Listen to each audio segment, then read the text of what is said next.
My name is Henry. I'm in my early 40s now, and for most of my adult life, I've been defined by steady things: marriage, work, showing up when I said I would. I'm not the loudest person in the room. I've never been. People usually describe me as reliable, calm, maybe even a little predictable.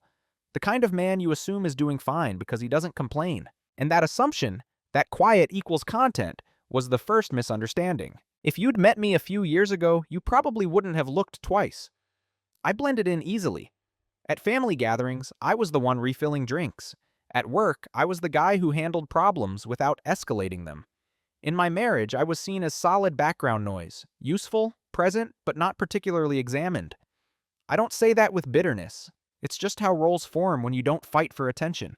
This story isn't about revenge. It's not about dramatic confrontations or explosive reveals. It's about something slower, and in many ways more unsettling. I found out my marriage was a lie after 12 years. Not all at once, not through a confession or a shocking scene. It came together quietly, the way truth often does when you finally stop explaining things away. One message proved everything I believed was fake. A single moment that didn't scream or accuse. It simply sat there, undeniable, changing the meaning of everything that came before it. What you're about to hear is a first-person account of how that realization unfolded. How subtle dismissals turned into patterns. How silence, first accidental, then intentional, became a form of clarity, and how choosing not to react immediately gave me something far more powerful than anger: perspective. This is a story about emotional justice, but not the kind that demands an audience. It's about psychological reversal, not through manipulation, but through restraint. There are no villains twirling mustaches here, no shouting matches, no miraculous wins, just adults making choices, and one man finally seeing his own life clearly. I'll walk you through who I was in the eyes of others, the role I accepted without questioning it, and the moment that role stopped fitting. I'll share how I prepared in silence, how consequences began before anyone noticed, and how the truth, once visible, couldn't be negotiated away. Most importantly, I'll be honest about my blind spots, about the cost of staying quiet for too long, and about what it actually feels like to step out of a life that looked stable from the outside but was hollow in ways I couldn't name for years. If you're listening to this because something in your own life feels slightly off, but not bad enough to justify concern, I understand that space very well. So before we go any further, let me ask you something gently, without pressure. Have you ever sensed that the story you were living didn't quite match the one you were being told? For a long time, I thought being dependable was the same thing as being valued. It turns out they look similar from a distance, but feel very different when you're the one living inside them. To my wife, I was steady Henry. The man who handled bills without reminders, the one who never forgot birthdays, even when mine passed quietly. I was the person she described to friends as low maintenance, which sounded like praise until I realized it mostly meant convenient. I didn't demand emotional explanations. I didn't push back when plans changed. I absorbed friction so other people wouldn't have to feel it. At work, I was the same version of myself, the operations manager who fixed problems before they became visible. If something went wrong, I stayed late. If a deadline slipped, I rearranged my own life to compensate. My name wasn't attached to big wins, but it also wasn't attached to failures, and that made people comfortable. I was dependable enough to trust, quiet enough not to threaten. Friends saw me as the balanced one, the guy who listened more than he spoke, the one who didn't overshare. When conversations drifted toward complaints about spouses or careers, people would glance at me and say, "Well, Henry's got it figured out." I usually smiled when they said that. It felt easier than correcting them. What none of them seemed to notice was how rarely anyone asked what I wanted. Not in a dramatic way. No one was cruel. No one told me I didn't matter. It was subtler than that. Decisions were made around me, not against me. Assumptions filled the space where conversations should have been. Over time, my agreement became automatic. So automatic that people stopped checking for it. In my marriage, this showed up in small ways. Vacations are planned based on her preferences because you're flexible. Social commitments accepted on my behalf because you don't mind. Emotional topics were redirected because you're not really affected by that stuff. I became easy to manage because I managed myself out of the equation. And here's the uncomfortable truth. I helped create that version of me. I believed that staying calm was the same as being strong. Not reacting meant being mature. I told myself that love didn't require constant reassurance, that long-term commitment meant accepting imbalance during stressful seasons. Every time something felt slightly off, I explained it away with logic. Relationships aren't always equal. Marriage goes through phases.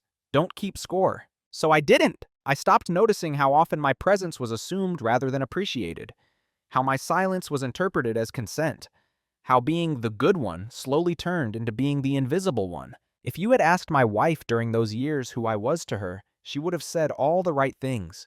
Supportive, loyal, safe. She would have meant them. But none of those words require engagement. They describe a foundation, not a partner. And foundations don't get asked how they're holding up. The strangest part is that I didn't feel unhappy all the time. Life was functional, predictable, externally successful. That made it harder to trust the quiet discomfort that followed me around like background noise. When nothing is obviously broken, you learn to doubt your own unease. So I stayed. I showed up. I kept being useful. To them, I was the man who would always be there. What I didn't realize yet was how dangerous that assumption would become once I finally stopped being invisible to myself. The first time it happened, I almost missed it. That's the thing about small cuts. They don't announce themselves as injuries. They feel like accidents. Moments you replay once, then let go of because holding on to them feels petty. This one came disguised as a joke, delivered casually in front of other people. The kind of moment that disappears if you don't catch it mid-air. We were at a small dinner with friends. Nothing formal. Wine, familiar faces, the low hum of conversations overlapping. Someone asked my wife how we made decisions so easily. Finances, schedules, long-term plans. She laughed and said, "Oh, Henry's easy. He doesn't really have strong opinions about that stuff." People smiled. Someone nodded approvingly. I smiled too. But something inside of me paused. It wasn't that the statement was entirely false. I was flexible. I did avoid unnecessary conflict.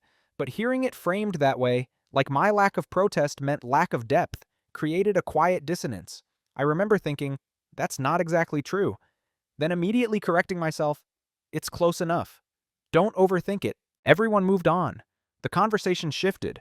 No one noticed that I'd gone quiet, because quiet was already my default. Later that night, after the guests left and the dishes were stacked to dry, I almost brought it up. Almost. The words hovered somewhere behind my teeth, but I pictured how it would sound. Oversensitive, defensive, unnecessary. So instead, I asked something neutral about her work. We went to bed like normal. That should have been the end of it. But the moment stayed with me. Not emotionally, mentally.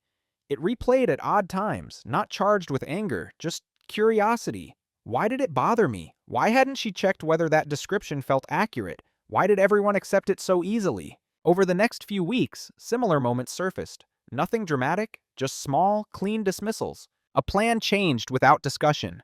A personal preference was overridden with, "You don't care either way, right?" A story told about me simplified my role until it fit neatly into a sentence someone else needed. Each time I noticed. And each time I told myself it wasn't worth addressing.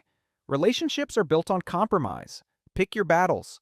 Don't turn minor things into problems. What made these moments dangerous wasn't their size. It was their direction. They all pointed the same way. Outward. Away from me. I began to realize that once people learn you won't push back, they stop bracing for resistance. And when there's no resistance, there's no pause. No moment of checking in. You become part of the environment, not a participant in it. The hardest part was that no one else saw it as disrespect. Friends laughed. Family nodded along. From the outside, everything looked harmonious. If I had voiced discomfort, I would have been the anomaly, the man disrupting the peace over something small. So I stayed quiet. But silence, I was starting to understand, doesn't erase awareness. It sharpens it. I began paying attention in a way I hadn't before. Not obsessively, just observantly. I noticed how often my agreement was assumed before it was given. How my absence from decisions was framed as trust rather than exclusion. How being low maintenance slowly became a justification for neglecting engagement. And still, I didn't confront it. Not because I was afraid, because I wanted to be sure. There's a difference between reacting and recognizing. I wasn't ready to react. But I was learning to recognize patterns, and patterns take time to reveal themselves. One cut is an accident. Two is a coincidence. There is a trend. By the fourth, you stop asking if it's happening and start asking why. That's when I understood something uncomfortable about myself. I had been so committed to being reasonable that I'd made myself easy to erase. Not intentionally, not dramatically, just gradually. The first small cut didn't hurt because of what was said. It hurt because of how quickly it was accepted. By everyone. including me. By the time you notice something is wrong, you've usually already learned how to live with it. That's what normalization does. It doesn't announce itself. It just quietly lowers the bar of what you expect, one moment at a time until you forget there ever was a higher one. After that first small cut, I started seeing the pattern everywhere, but not in a way that felt alarming. More like background static. I told myself this was what long-term relationships looked like. Familiarity breeds efficiency. You stop asking questions because you think you already know the answers. In my marriage, decisions became increasingly one-directional. Not argued, just settled. Plans were made, then presented. Emotional topics were filtered before reaching me, as if someone else had already decided how much of myself I needed to access. When I noticed, I didn't push back. I rationalized. She's under stress. I'm more adaptable. This is temporary. That last one became my favorite explanation. Temporary has a way of stretching itself into years if you let it. At work, the same dynamic deepened. I became the solution, not the stakeholder. My calendar is filled with responsibilities that weren't technically mine, because I didn't complain when they were handed over. People stopped asking if I had capacity. They assumed I would make it work. And I did. What I didn't see yet was how this mirrored my marriage almost perfectly. I was reliable enough to depend on, quiet enough to overlook, and reasonable enough to accept imbalance without naming it as such. Disrespect rarely looks like cruelty. More often, it looks like efficiency. People streamline around the parts of you that don't resist. The most unsettling part was how quickly I began participating in my own erasure. I preemptively downplayed my preferences. I answered whatever you want before anyone asked. I stopped offering opinions unless I was sure they aligned with the room. It felt mature, it felt controlled, it felt safe. But underneath that calm was something else, something I didn't have language for yet. A dull awareness that my presence was becoming optional in my own life. Friends would say things like, "You're lucky, you don't get worked up like the rest of us." They meant it as admiration. I took it as confirmation that I was doing something right. What I didn't notice was that no one asked what I felt. They commented on how little I expressed. There's a difference. In quiet moments, driving alone, standing in the shower, staring at my reflection while brushing my teeth, I would feel a brief flash of something close to resentment, not toward anyone in particular, toward the situation, toward myself, maybe. But I pushed it down quickly. Resentment felt dangerous, like the first step toward becoming someone I didn't recognize. So instead, I became someone even harder to recognize, a man who was present everywhere except internally. The normalization reached a point where subtle dismissals stopped registering as events. They became expected. When my wife forgot to tell me about a decision until after it was made, I shrugged. When my input was summarized instead of quoted, I accepted it. When my emotional reactions were predicted instead of asked for, I nodded. The moment something shifts from surprising to expected is the moment it starts shaping you. And here's the part I don't hide from. I chose quiet because it preserved stability. Speaking up risked disrupting the image of harmony we'd built, and I had invested too much in that image to question whether it was mutual. But stability without reciprocity is just slow erosion. I began telling myself a story about who I was. The calm one. The adaptable one. The man who didn't need much. That story explained everything and excused everything. Until it didn't. Because no matter how much I rationalized, my body kept the score. Tension I couldn't name. Fatigue that didn't match my workload. A sense of distance in my own home that no amount of logic could bridge. I wasn't angry. I wasn't sad. I was disappearing in real time. And the scariest part wasn't that others didn't notice. It was then that I started to believe this version of me was all I was ever meant to be. Roles don't usually arrive with formal introductions. No one sits you down and explains who you're expected to be. They form quietly, through repetition, through what you tolerate, through what you don't interrupt. By the time I recognized mine, it had already hardened. I was the reliable one, the stabilizer, the man who would handle whatever needed handling without asking for much in return. In my marriage, that role came with unspoken expectations. I would be understanding, flexible, emotionally contained. I would absorb stress rather than redirect it. I would provide certainty so others didn't have to sit with discomfort. It wasn't a malicious assignment. It was practical. When one person consistently accommodates, others unconsciously reorganize around that behavior. My wife didn't wake up one morning and decide I should be invisible. She learned slowly through experience that I wouldn't object, that I wouldn't escalate, that I would adjust. So she stopped checking. I noticed it in how conflicts were handled, or rather, how they weren't. Disagreements were softened before reaching me, edited down to conclusions. Emotional distance was framed as peace, And any time I did attempt to express concern, it was met with reassurance rather than engagement. "You're overthinking. It's not a big deal. You know I appreciate you." Those phrases sound kind. They are kind. But they also close conversations. They confirm that the system is working as intended. At work, the role was even clearer. I was the person people leaned on when things got complicated. The one trusted with sensitive transitions, quiet fixes, and long-term cleanups. My reward was more responsibility, not more authority. More trust, not more voice. I told myself that this was leadership, that influence didn't require recognition, that being essential was better than being visible. But somewhere along the line, I realized I wasn't being chosen for these roles anymore. I was being assumed. The role didn't ask what I needed, it defined what I would provide. Once you're assigned a role like that, stepping outside of it feels disruptive. People react with confusion, not hostility. They don't argue, they look surprised, as if you've broken character in the middle of a familiar scene. The few times I hesitated, I saw it immediately. A pause, a recalibration, someone stepping in to fill the silence I usually occupied. The system is correcting itself. So I stayed in character. I didn't want to be difficult. I didn't want to be seen as unstable or demanding. I had built a life on being dependable, and I was afraid of what would happen if that foundation shifted. What I didn't understand yet was that I had mistaken usefulness for belonging. Belonging invites your presence. Usefulness only requires your function. In my marriage, this distinction showed up in small, revealing ways. Celebrations centered on others.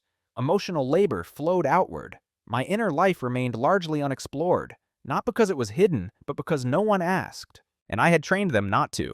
That realization landed quietly one evening while I was sitting alone at the kitchen table, long after everyone had gone to bed. The house was silent. I wasn't upset, just aware. Aware that if I stopped performing my role, everything would feel slightly off, but no one would know exactly why. That's when it hit me. I wasn't afraid. I wasn't respected. I wasn't even misunderstood. I was predictable. Predictability is comforting to others, but it's dangerous when it replaces mutual attention. When people stop wondering about you, they stop seeing you. I didn't confront anyone after that realization. I didn't announce a change. I didn't demand renegotiation. But something internal shifted. For the first time, I stopped asking how to maintain the role I'd been given. I started asking a quieter, more unsettling question. What happens if I don't? The day something shifted didn't look important from the outside. There was no argument, no raised voices, no confession that split the room in half. It happened on a weekday afternoon, ordinary enough that I would have forgotten it entirely, if not for how it changed the way I listened to everything that followed. I came home earlier than usual that day. A meeting had been canceled, and I decided not to replace it with something else. That alone was unusual. I was always filling gaps, optimizing time, and making myself useful.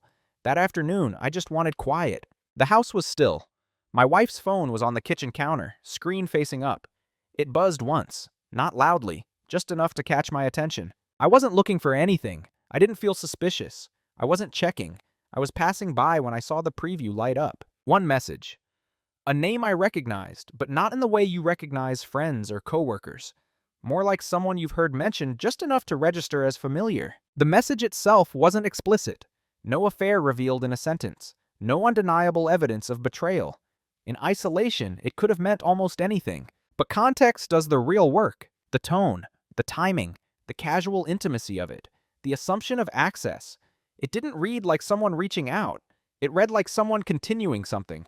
And suddenly, every rationalization I'd built over the years lost its footing. I didn't open the phone. I didn't scroll. I didn't confront her. I didn't feel a surge of anger or panic. What I felt was clarity. Cold, precise clarity. Precise. The message wasn't the truth. It was the confirmation. In that moment, my mind didn't race forward. It moved backward, replaying conversations, re-examining absences, reinterpreting emotional distance that I had previously labeled as stress or fatigue. I realized that what I had been experiencing wasn't neglect born of overwhelm. It was disengagement, not accidental, not temporary, chosen. I sat down at the kitchen table and stayed there for a long time. Long enough for the initial shock to settle into something more stable, something heavier, but also more solid. I didn't feel like a victim. I felt like a participant who had finally been given the full script. The shift wasn't emotional, it was structural. Up until that day, I had been trying to fix a relationship I believed in. After that moment, I understood that the relationship I believed in no longer existed in the form I thought it did. And that changed everything. When my wife came home later, I didn't mention the message. I didn't test her. I didn't ask questions I already suspected the answers to. I listened, not for lies, but for patterns. And the patterns were suddenly obvious. Details omitted. Emotional responses rehearsed. A tone of reassurance that felt more like management than connection. She wasn't hiding in a panicked way. She was hiding in a practice one. That's when I understood something critical. Whatever this was, it had been happening long enough for my absence from her inner world to feel normal. That realization hurt more than the idea of betrayal itself. I went to bed that night next to someone I had loved faithfully for over a decade, and for the first time, I felt like I was observing rather than participating.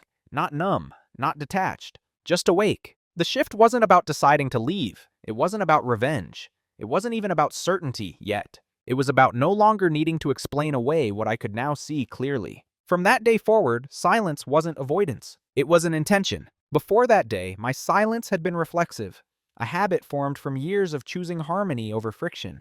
After that day, it became something else entirely. It became deliberate. I didn't withdraw. I didn't grow cold. In fact, if you were watching from the outside, you might have thought things were improving.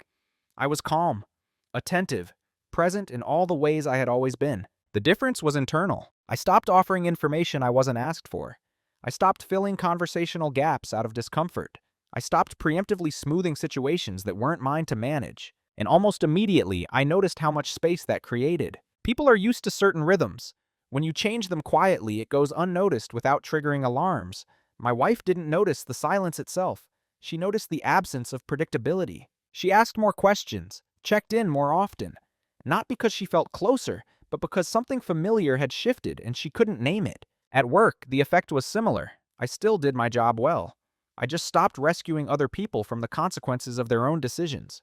Problems didn't disappear as quickly.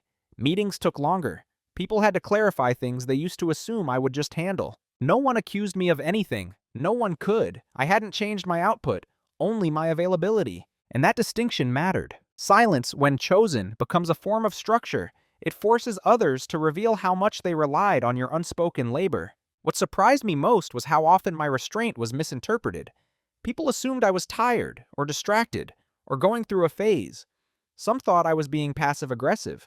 Others assumed I was simply coping. No one considered that I might be observing. I began listening differently, not to words, but to patterns.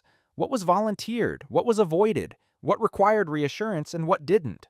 When something important was shared only after it had already happened. The more I listened, the more consistent it became. I started documenting, not out of paranoia, but out of respect for reality. Dates, conversations, shifts in behavior. I didn't assign meaning prematurely. I just recorded. This was new for me.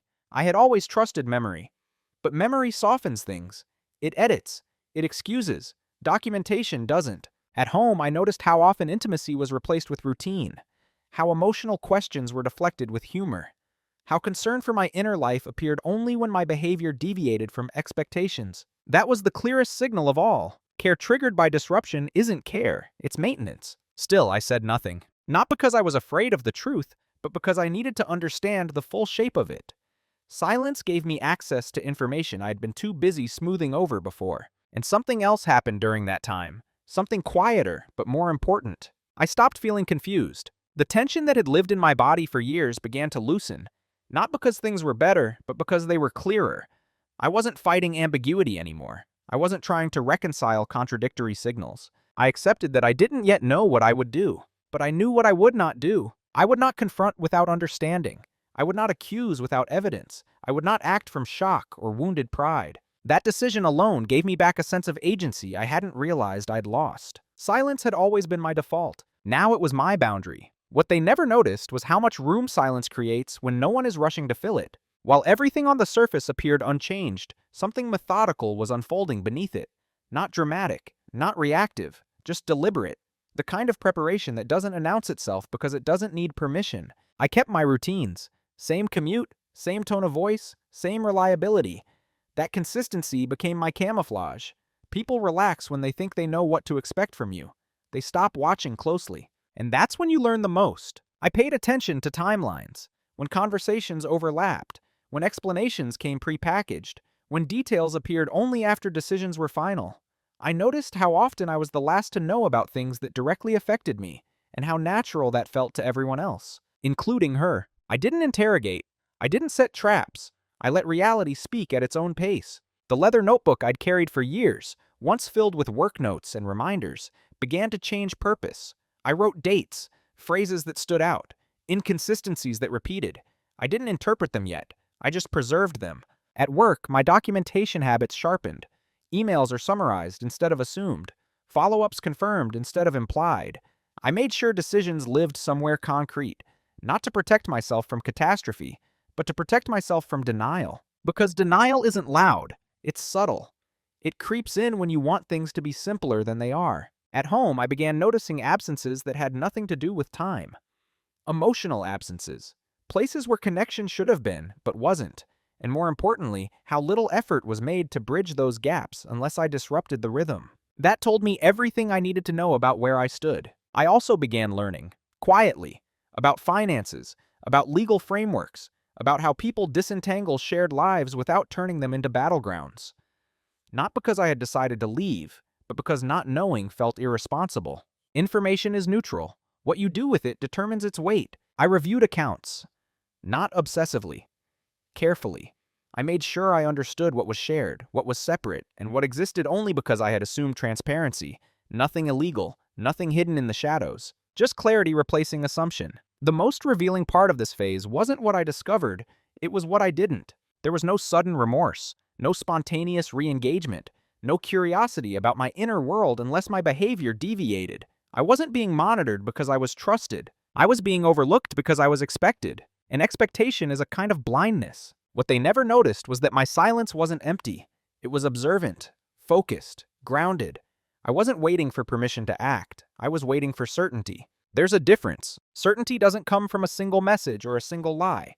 It comes from alignment. When what you see, hear, and feel finally stop contradicting each other. That alignment arrived slowly, then all at once. I realized that I wasn't gathering leverage in the way people imagine. I wasn't planning a reveal. I wasn't collecting ammunition. I was preparing myself to be unmovable, to make decisions that wouldn't collapse under pressure, guilt, or second-guessing. And the irony is this: the more grounded I became, the less angry I felt. Anger requires friction. Clarity doesn't. By the time I was done observing, documenting, and learning, I didn't feel like a man waiting for something to happen. I felt like a man who already knew. They never noticed the shift because nothing outward demanded their attention. But inwardly, everything had changed. The private reveal didn't arrive with shock. It arrived with stillness. By the time it happened, I wasn't searching anymore. I wasn't piecing things together late at night or replaying conversations in my head. I had already accepted that something fundamental had shifted in my marriage. What I didn't yet have was closure. Not emotional closure, but structural truth.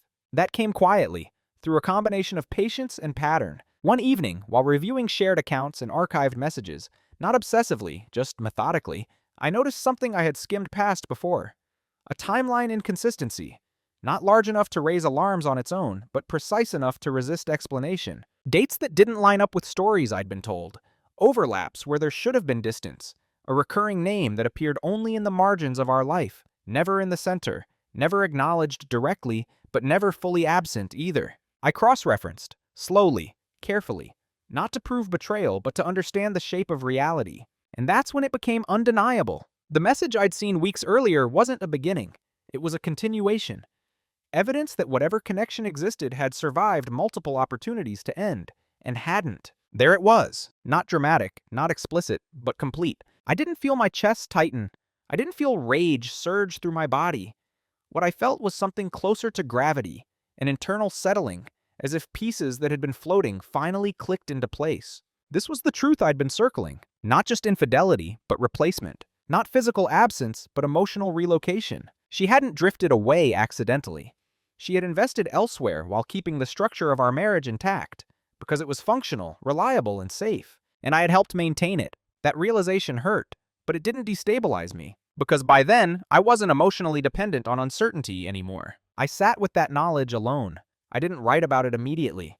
I didn't call anyone. I didn't confront her in a rush of righteousness. I let it settle, because reactions fade, but understanding lasts. I asked myself questions that were difficult but necessary. Had I been cruel? No. Had I been absent? No. Had I ignored early signs to preserve comfort? Yes. That mattered. not as self-blame, but as self-respect. Because clarity without accountability becomes resentment, and I wasn't interested in carrying resentment forward. The private reveal wasn't about exposing her. It was about freeing myself from doubt. From that moment on, I stopped wondering if I was misreading things. I stopped questioning whether I was overthinking. I stopped asking myself if I was being unfair. I wasn't. And knowing that gave me something more valuable than leverage. It gave me direction. I understood then that whatever came next couldn't be negotiated emotionally. It had to be handled with structure, timing, and restraint. Not to punish, but to preserve dignity. Mine and, surprisingly, hers. Because once you see the truth clearly, you stop needing to weaponize it. You just need to act in alignment with it. I didn't sleep differently that night. I didn't treat her differently the next morning. I didn't reveal what I knew. But I was no longer guessing. The lie wasn't something I had to expose. It was something I had already stepped outside of. There comes a moment after clarity where doing nothing becomes a decision in itself. That's where I was. I knew the truth. I wasn't speculating anymore. And yet, I didn't move immediately. Not because I was frozen, but because I understood something important. Once I acted, there would be no neutral ground left. So I paused, not to delay, to choose. I laid out the options as plainly as I could, without emotional distortion. I could confront her immediately, say what I knew, watch the conversation fracture into explanations, apologies, denials, or partial truths. I could demand answers, timelines, and assurances. I could seek emotional resolution in the moment. But I knew myself well enough to know what that would cost. Confrontation in that state wouldn't be about understanding. It would be about release. And release doesn't build anything. It just empties you out. Another option was to stay, to absorb the knowledge quietly and continue the marriage as it was, reshaped by realism rather than illusion. People do that more often than they admit. They accept emotional absence as the price of stability. They renegotiate expectations internally and move forward. I considered it seriously. 12 years is a long time. Shared history exerts gravity. There's comfort in familiarity, even when it's compromised. Leaving would dismantle more than a relationship, it would dismantle an identity. But staying would require me to become someone else entirely, someone smaller. The third option was irreversible. Not explosive, not dramatic, just final. To begin disengaging, not emotionally, but structurally. To prepare for an ending that didn't rely on permission or mutual agreement. To reclaim authorship over my own life quietly, before announcing the next chapter. That option required patience, discipline, and the willingness to be misunderstood. For a while. It was the hardest one, because it meant living in the presence of someone who didn't yet know that the version of me she depended on was already gone. I didn't make the decision in one night. I lived with it for weeks. I tested it against different emotional states, calm, tired, and nostalgic.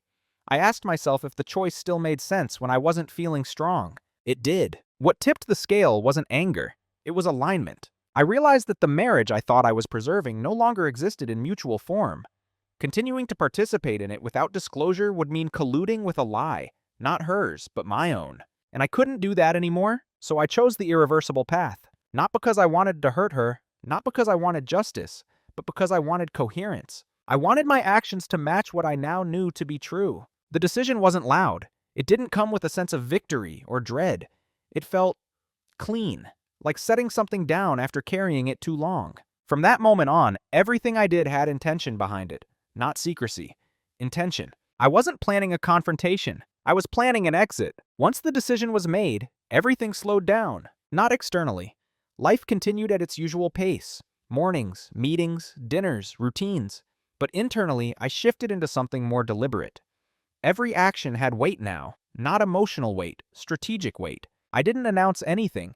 I didn't withdraw affection in ways that would raise suspicion. I didn't provoke conversations that would force premature confrontation. I understood that silence, at this stage, wasn't avoidance. It was protection. I began with structure. I consulted professionals quietly, not to build a case, but to understand pathways. What separation actually looks like when done without hostility. What steps create clarity instead of chaos. I asked questions I never thought I'd need to ask, and I listened carefully to the answers. Knowledge doesn't rush you, it steadies you. I organized finances, not to hide anything, but to see everything clearly.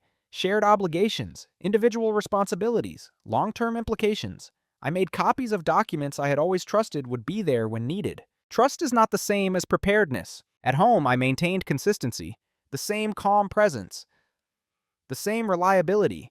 If anything, I became more even-tempered, not because I was suppressing emotion, but because the internal noise had quieted. When you stop arguing with reality, you conserve a surprising amount of energy. My wife noticed something, though she couldn't articulate it. She asked if I was okay more often, not with concern, but with curiosity. I answered honestly, without revealing direction. I'm fine, I'd say, and I was. The most difficult part of this phase wasn't logistical. It was ethical. Moving in silence carries responsibility. I had to ensure that my restraint didn't become manipulation, that I wasn't staging an outcome or collecting sympathy. So I checked myself constantly. Was I acting in alignment with my values? Was I allowing space for dignity on both sides? Was I choosing clarity over control? Those questions mattered more than any legal step. At work, I quietly adjusted timelines, reduced dependency, delegated responsibilities that had been overly centralized around me. Not as a signal, but as preparation. If I were going to change my life, I needed to ensure I wasn't leaving chaos behind. People noticed, but misinterpreted it. They assumed I was finally prioritizing balance, taking care of myself. They were right, in a way, just not in the way they imagined. What no one noticed was that I had stopped building my future around assumptions of permanence. I planned with flexibility now. I imagined possibilities that didn't include her, not with bitterness, with realism. This phase lasted longer than people expected, months, not weeks, because rushing would have turned a clean break into a collision, and I had no interest in collisions. By the time I was done preparing, there was nothing left to scramble for. No panic moves, no reactive decisions, just a sequence of steps, already rehearsed internally. Silence had done its work, and the irony is this: the more prepared I became, the less I needed the truth to be acknowledged. I wasn't waiting for an apology. I was ready for alignment. Consequences rarely arrive with announcements. They don't knock. They don't explain themselves. They just begin, quietly, altering the shape of things until people sense loss without knowing its source. That's how it started. I didn't change how I spoke to my wife, but I stopped compensating emotionally. I no longer anticipated her needs before she voiced them. I didn't smooth over moments of distance with reassurance. I stayed present, but neutral.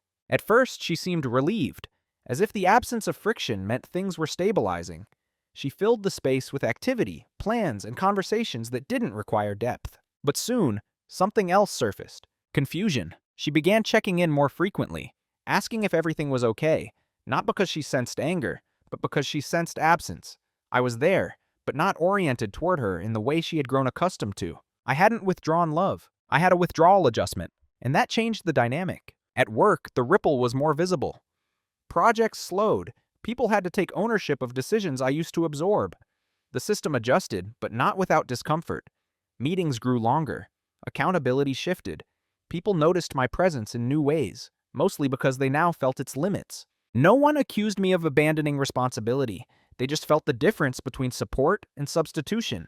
That distinction matters. Socially, I became harder to place. Friends sensed something was different, but couldn't label it. I listened more than I spoke. I didn't fill the silence with humor or reassurance. I didn't volunteer personal updates unless asked directly. People interpret silence in revealing ways. Some assume strength. Some assume withdrawal. Some project their own anxieties onto it.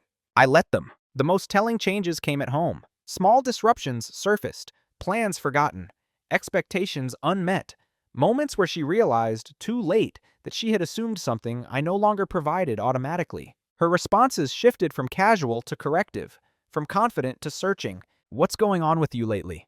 You feel different? Did I do something? Each question carried an edge of uncertainty, not guilt. She wasn't afraid of having hurt me. She was afraid of having lost influence, and that told me everything. I didn't answer those questions directly. Not yet. I acknowledged them without resolving them. I've been thinking more lately. I'm just paying attention. Statements that were true, but incomplete. The consequences weren't dramatic. They were cumulative. A missed emotional cue here, a delayed response there. The subtle realization that I was no longer orienting my choices around maintaining her comfort. I wasn't punishing her. I was reclaiming myself. And once that shift occurs, people feel it instinctively. She tried to re-engage, but not in the way someone does when they want to repair. It felt more like recalibration, like testing old levers to see if they still worked. Affection appeared on schedule. Concern emerged when routines shifted.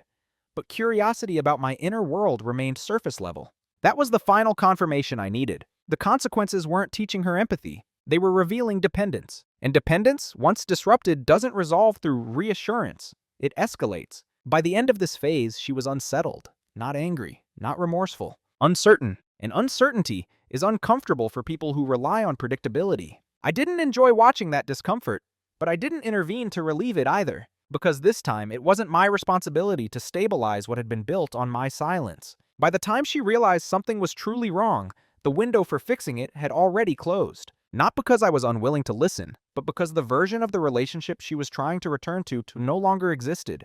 It had been built on assumptions I was no longer willing to uphold. Her tone changed first. The casual check-ins became serious.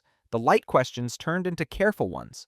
She began choosing her words with more precision, as if sensing that something essential was slipping beyond reach. "I feel like you're pulling away," she said one evening.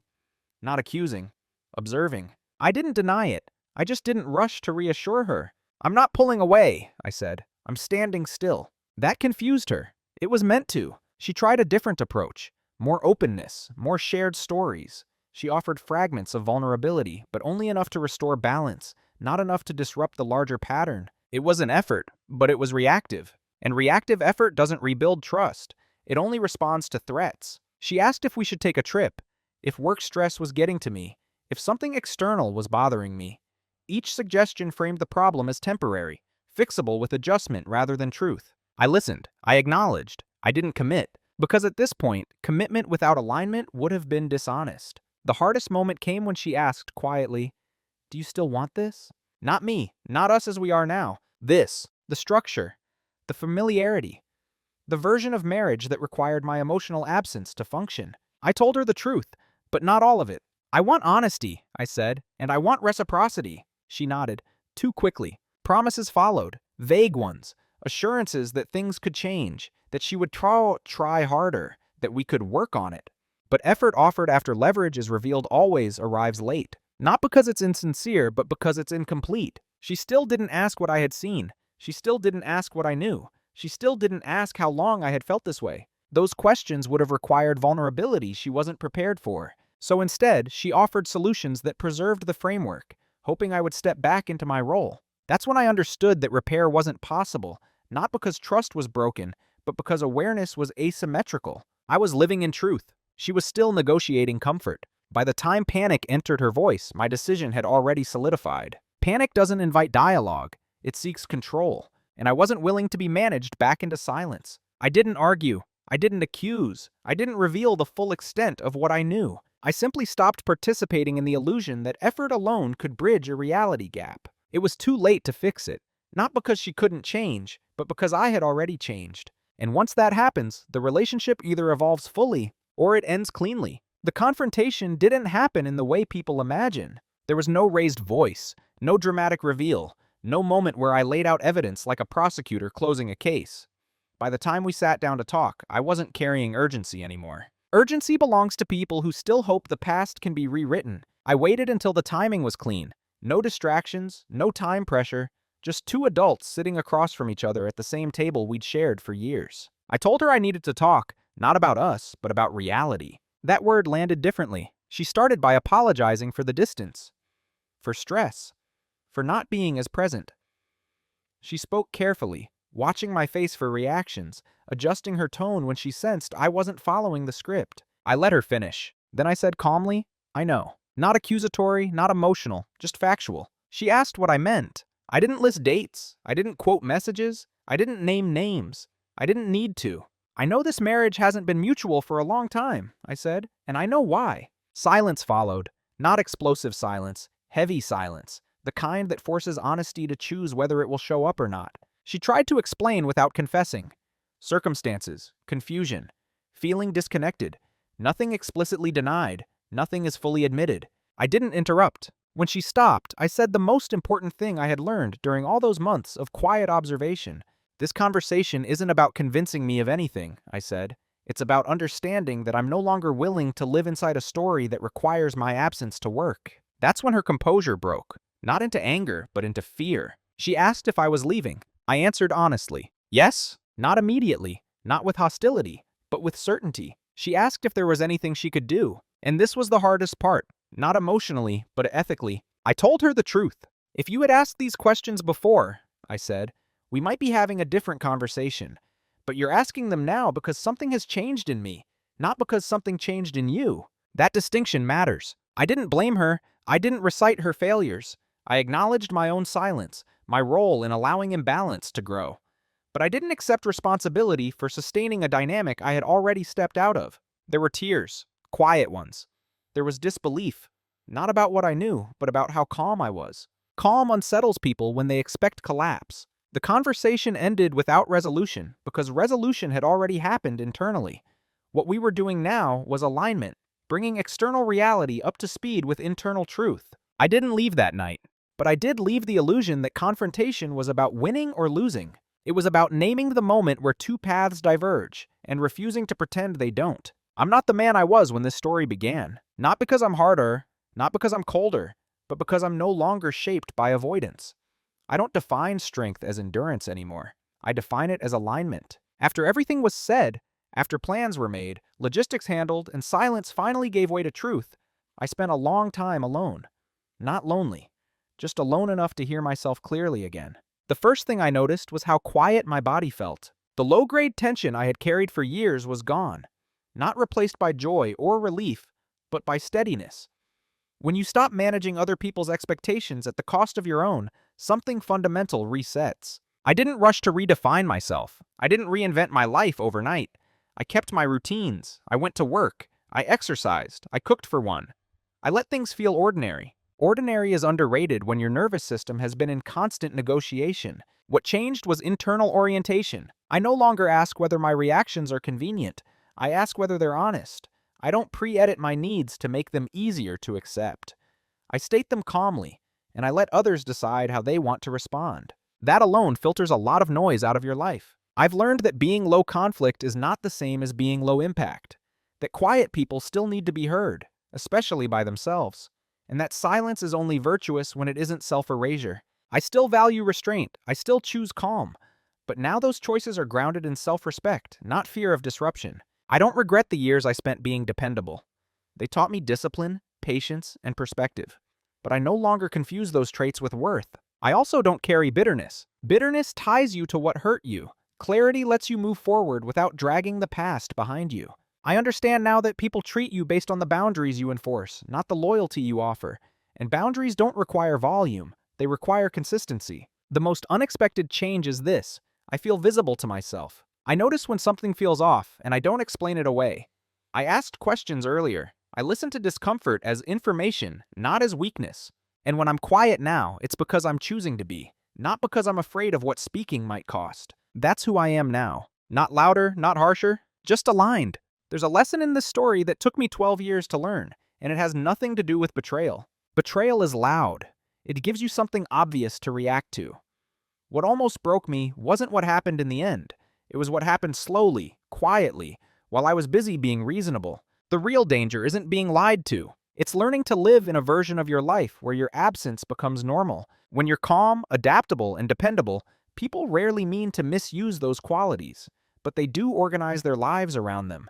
And if you never interrupt that pattern, your needs don't disappear. They just go unanswered. Silence isn't strength if it's rooted in fear of disruption. Loyalty isn't a virtue if it requires self-erasure. And love, real love, does not survive on convenience alone. What gave me peace wasn't exposing the lie. It refused to continue participating in it. I didn't win. I did not punish. I didn't reclaim power by taking it from someone else.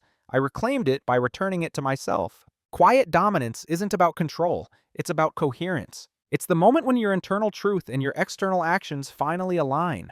Without theatrics, without spectacle, without needing validation. If there's one thing I hope you take from this, it's this.